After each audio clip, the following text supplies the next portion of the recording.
我有唔少香港朋友咧，都住喺 Watford 嘅，所以都會經常過嚟呢邊約朋友食飯。近排喺 High Street 咧就見到有一間全新開嘅 food hall。其實喺倫敦唔少朋友都好中意去 Colindale 嘅 Bang Bang Food Hall 度食嘢，因為嗰度咧以強調亞洲食物為主嘅，所以都吸引唔少中外嘅朋友過嚟幫襯。而喺 Watford 呢個 food hall 雖然冇話特別嘅主題，但我覺得裏邊嘅選擇都好多喎。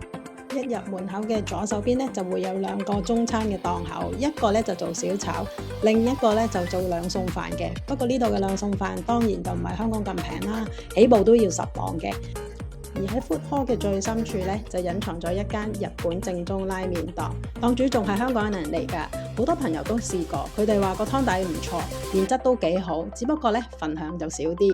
呢度雖然唔係主打亞洲美食，但係除咗中餐、日本拉麵之外，另外都仲有 bubble tea 啦、泰國、印尼、尼泊爾、越南等美食，當然都會唔少得希臘啦、意大利美式、阿根廷等等環球美食。